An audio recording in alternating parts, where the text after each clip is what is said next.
অক্টোবরের মধ্যে আমরা ৩-৪টা মামলার রায় পেতে যাচ্ছি বলে আশা করি।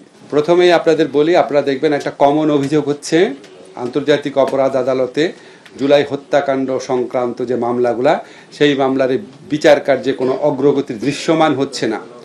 এই ধরনের অভিযোগ, এই ধরনের অসন্তুষ্টির কথা অনেকে বলেন।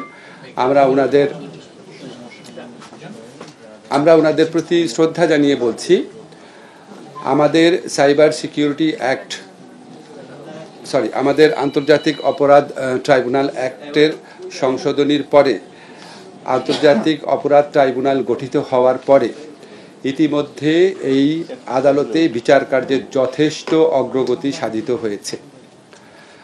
আপনাদের মনে আছে, এই আদালত পরিপূর্ণভাবে ফাংশনিং শুরু করেছে 4 মাস আগে।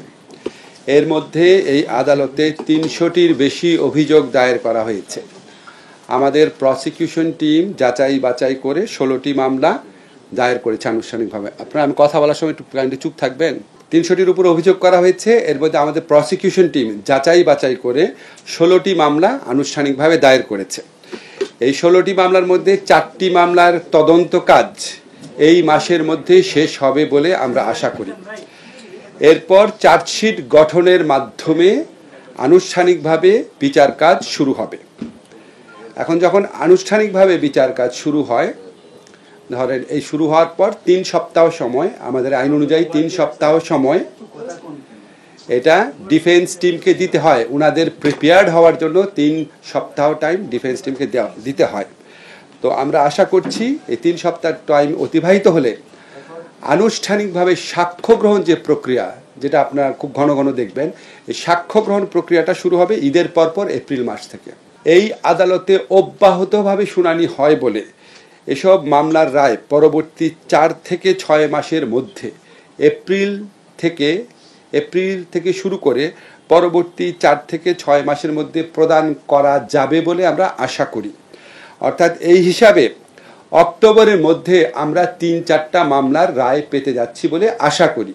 এটা বিচারিক প্রক্রিয়ার ব্যাপার, কিন্তু আমরা তদন্ত যে টিম আছে, আমাদের প্রসিকিউশন টিম আছে, বিশেষ করে আমাদের চিফ প্রসিকিউশন যে লয়ার আছেন ব্যারিস্টার তাজুল ইসলাম, ওনার সাথে কথা বলে আমার যে ধারণা হয়েছে সেটা আপনাদের ব্যক্ত করছি। আমরা আশা করছি এই বছর অক্টোবরের মধ্যে আমরা 3 থেকে 4টি মামলা রায় পেয়ে যাব। এই সমস্ত মামলায় সাবেক প্রধানমন্ত্রী শেখ হাসিনা সহ আওয়ামী লীগের শীর্ষস্থানীয় নেতৃবৃন্দ এবং শীর্ষস্থানীয় কিছু পুলিশ এবং প্রশাসনিক কর্মকর্তা এই সমস্ত মামলায় আসামি হিসাবে রয়েছেন, যে 3-4টা মামলার কথা আপনাদেরকে বললাম। এখন আপনাদেরকে একটু ব্যাখ্যা করে দেখবেন যে আমরা যদি পুরা বিচার কার্যটা ধরি, তাহলে পুরা বিচার কার্যটা শেষ হতে শুরু থেকে শেষ পর্যন্ত আমাদের 1 বছরের মতো সময় লাগছে। এখন আপনারা যারা বিচার প্রার্থী আছেন, আপনাদের নিশ্চয়ই খারাপ লাগতে পারে 1 বছর লাগছে কেন। আপনাদের জন্য আমি একটা তথ্য দেই। এই আন্তর্জাতিক অপরাধ আদালতে শেখ হাসিনার আমলে যখন জামাতে ইসলামের কিছু লিডারের এবং বিএনপির একজন লিডারের বিচার হয়, সেই বিচার কার্যগুলো সম্পন্ন হতে গড়ে অন অ্যাভারেজ কমপক্ষে 2.5 বছর লেগেছিল, কমপক্ষে 2.5 বছর। সেখানে আমাদের এই আদালতে তার অর্ধেকেরও কম সময় লাগছে। কেন লাগছে? কারণ আমাদের প্রসিকিউশন টিম, তদন্তকারী টিম, তারা প্রচণ্ড নিষ্ঠার সাথে দিনে রাতে কাজ করছেন। আমরা প্রায় রেগুলারলি খবর রাখছি। এছাড়াও আপনাদের আরেকটা কারণ একটু তাড়াতাড়ি হবে, কারণ ওই যে বিচার কার্যগুলো অনুষ্ঠিত হয়েছিল ওগুলো অনেক আগের ঘটনাবলীর প্রেক্ষিতে বিচার কাজ হয়েছিল।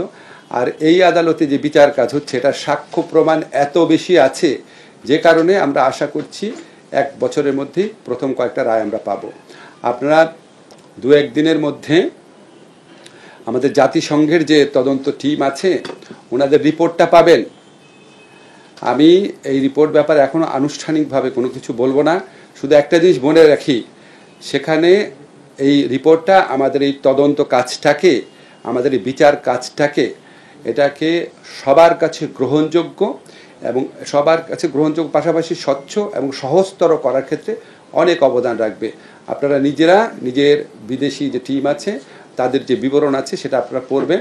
এই ব্যাপারে আমাদের আনুষ্ঠানিক প্রতিক্রিয়া পরে জানাবো। আর এটা হচ্ছে এমনি সাধারণ যে ক্রিমিনাল কোডগুলো আছে সেখানে মামলা হচ্ছে, আপনারা সেখানে জানেন সেখানে প্রচণ্ড মামলার জট রয়েছে। শুনানির ডেট পরে অনেক দিন পর পর, সেই সমস্ত মামলায় বিচার আমরা আগামী 1 বছরের মধ্যে পাবো বলে আমি আশা করি না।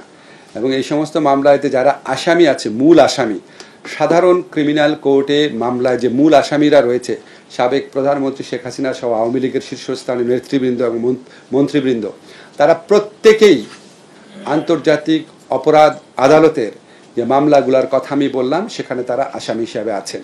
ফলে আমরা যদি আন্তর্জাতিক অপরাধ আদালতে রায় পেয়ে যাই, তাহলে সাধারণ কোর্টের যে রায় সেটা পেতে দেরি হচ্ছে, সেটা নিয়ে আমাদের হতাশার কোনো কারণ থাকা বাঞ্ছনীয় নয় বলে আমি মনে করি। মামলা প্রত্যাহারের ব্যাপারে একটা অত্যন্ত আপনাদের ছিল যে সাইবার সিকিউরিটি অ্যাক্টের মামলা, আমরা আপনাদেরকে কথা দিয়েছিলাম সাইবার সিকিউরিটি অ্যাক্টের মামলা খুব দ্রুত প্রত্যাহার করা হবে। এখানে উল্লেখযোগ্য অগ্রগতি সাধিত হয়েছে। প্রথমে ক্লিয়ার করে রাখি, সাইবার সিকিউরিটি অ্যাক্টের অধীনে আমরা শুধুমাত্র স্পিচ অফেন্স, মত প্রকাশের স্বাধীনতার কারণে যেই অফেন্সগুলো হয় সেই মামলাগুলো প্রত্যাহার করছি, কম্পিউটার অফেন্স না, কম্পিউটার হ্যাকিং সংক্রান্ত মামলাগুলো না। বিগত সরকারের আমলে এরকম 396টি স্পিচ অফেন্স সংক্রান্ত মামলা বিচারাধীন ছিল। বিগত সরকারের আমলে দায়ের করা 396টি স্পিচ অফেন্স সংক্রান্ত মামলা বিচারাধীন ছিল। এর মধ্যে আমাদের আইন মন্ত্রণালয় পাবলিক প্রসিকিউটরদের মাধ্যমে ইতিমধ্যে 332টি মামলা প্রত্যাহার করেছে। 396-এর মধ্যে 332টি মামলা অলরেডি প্রত্যাহার করা হয়ে গেছে। 61টি মামলা প্রত্যাহারের সিদ্ধান্ত চূড়ান্ত করা হয়েছে। এটা আগামী ধরেন 3-4 কার্য দিবসের মধ্যে শেষ হয়ে যাবে। মানে ফেব্রুয়ারি মার্চ যখন শেষ হবে তখন স্পিচ অফেন্স সংক্রান্ত কোনো মামলা আর সাইবার সিকিউরিটি আদালতে থাকবে না।